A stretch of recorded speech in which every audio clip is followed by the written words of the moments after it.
Hey, what's up? I'm Guy. I'm John. It's our YouTube channel. Subscribe to this channel. We appreciate it if you like this video. Also have a podcast. Check it out in the description. We're proud to be presented by Tito's Handmade Vodka. Go make yourself a cocktail right now. We love Tito's and sodas. Crafted to be savored responsibly. DJ Jones, after Niner practice, said this: everybody's eyes are locked on him. He's special.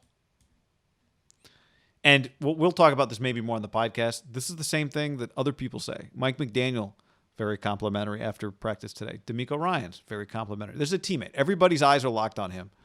Ty Dunn, whose website is golongtd.com, wrote a piece also that came out Wednesday. This is what he wrote. One veteran who's in San Francisco clearly to win now texted back in 27 seconds with his official Trey Lance report. Quote, "Fucker looks really good, 4 exclamations." That's fucker's a compliment on that one. Yeah, I'd probably lean defensive guy. That type comment. Fucker looks really good. That's a good comment. Or an O lineman to me.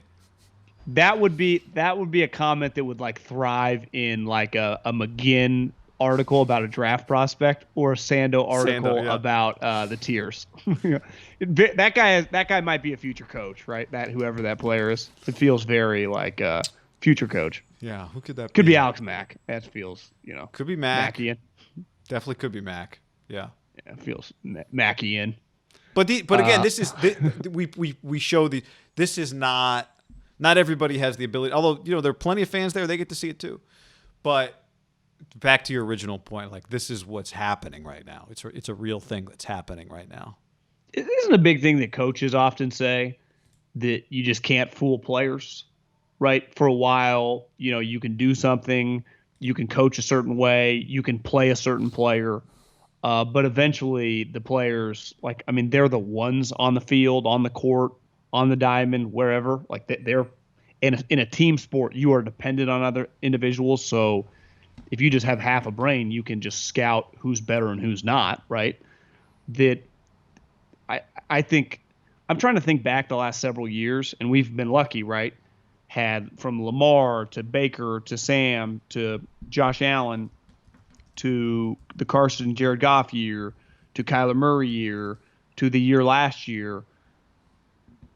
We're clearly closer to the sun on this one, like kind of living and breathing, and we went to the practices. I don't quite remember just that group of players, the momentum growing like this on any of those guys. Now, some of them were not going to play right away, like a Lamar Jackson. I did see on my Facebook timeline a 2008 training camp, Shady McCoy said a couple things about Josh that were glowing. But I think Josh was viewed much more differently than Trey, right, as this huge kind of project. Mm-hmm. It was like, so when Shady was just saying he had a huge arm, like everyone kind of knew this. We're not necessarily, the crazy thing here is like talking necessarily about physical attributes, but like quarterback play. Yeah. Right? The way he uses his physical attributes. Yeah, that's why he is not wasting the skills he has. He uses his arm. The other thing, John, he runs like, I don't know, like a running. He runs very patiently. Somebody said, was it you today that said he kind of looks like Cam Newton when he runs? I think someone else said that. But okay, but Cam, he's not 6'6", 240 like Cam. But he has a patience when he runs. He uses the skills he has properly. Well, if that comment, instead of saying fucker is really good, had said fucker is really fast, right? Wouldn't you go, you don't win just running around, right? You got to be able to throw. What we've been hearing about Lamar trying to improve throwing for a while, that's not the way you're talking about him. It is, he's just, and someone who's watched now a lot of different type players, it's been really fun to watch. It's just as a football guy. I mean, I've really just enjoyed watching a guy who's very, very skilled be this, quickly acclimated in something that is notoriously this offense for all these guys can be a little difficult. Yeah. That's to me what's kind of crazy. Like it would not have been that nuts, even though who knows, right? If he had been struggling, ball's been on the ground, tripping over himself, airmailing some balls. We'd be like, listen, year off, small school, give him some goddamn time. Right. That's what the Niners would definitely be pushing. Yeah. Well, the guy, they could not, I would say in their wildest dreams, if I would have told John and Kyle, you know what your number one role is going to be by August 4th, is doing everything humanly possible to stop the avalanche of the way people are talking about your guy. Obviously, they would sign up for that because, I mean, it's good, but I don't think they would have expected quite this. Do you agree? Quick interruption to tell you to click on DraftKings in the description and use the promo code HAM. And if you want some meat, butcherbox.com/ham down below. Free lobster tails and ribeyes. How could you have expected this? Even if you're bullish, right, and think it's going to be good. Yeah. I mean, I remember at draft night I talked to somebody with the Niners who told me that like one of the things they really felt strongly about was his mental capacity. Like in their pre-draft work on Trey Lance, like they think he's really, really, really bright. And the 40 days away was about learning the playbook. It was also about improving his footwork. Like they wanted him to change some things from a footwork perspective, which he came back and did. And then they do all day. They do a walkthrough, 7 p.m. walkthrough ends. Him and Scangarello start going after the play calls for the next day, to your point. Because they were long, like Mike McDaniel said, there's long play calls, right? I saw somebody, there was like a practice play sheet, like it was like on a ring. Did you see that? It was on the ground next to us today. Somebody left it, like a sheet. Like somebody, it's bad. It's bad. Belichick would fire your ass. Each page was a play. And the play call along the bottom, it was like upside down. I didn't want to like make it obvious I was trying to read it. But the play call was the whole bottom of the sheet was the play call in like Sharpie, right? So it's a lot.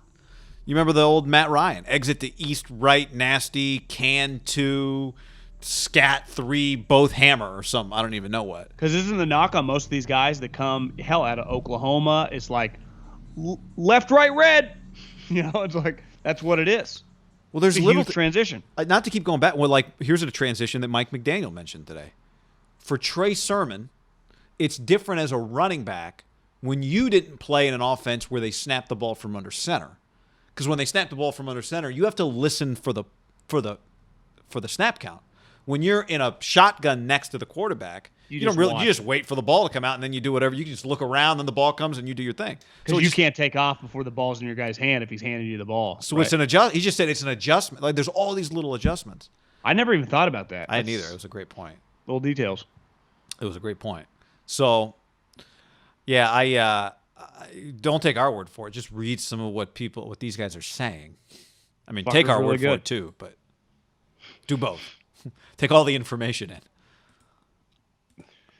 Yeah, he's lived up to the hype. But the thing is, there wasn't any hype. It was just like we think he's going to be good. I didn't expect this. Yeah, I'd argue there wasn't any hype beside the trade. Like the trade was the hype, but it was unknown, right? Like I would say a Joe Burrow has to live up to the hype, right? Tua has to live up to the hype. Like they had a ton of hype. The hype here was like they better be right. Baker Mayfield, like most people, it's like, do you guys see these guys? Like, no. I would imagine if you asked most coaches on the 49ers staff how many North Dakota State games they'd ever watched in their life, it would be small. I guess the last couple of years they've had some NFL players, so maybe during the draft process, but no human you or I know have ever watched a game live. Because they're not on television. In person. Well, they're the playoff they're on, right? That's true. Or that one Carson Wentz year, the first game was on TV. And no disrespect, I'm a Division I AA guy. I have to be pretty desperate for something to watch. I usually flip right by the channel. Well, that'll be Thursday, John, when it's like Cowboys, Steelers, the Hall of Fame game. And then you hit power you turn the thing on, and you realize that compared to other preseason games, even the Hall of Fame game's a little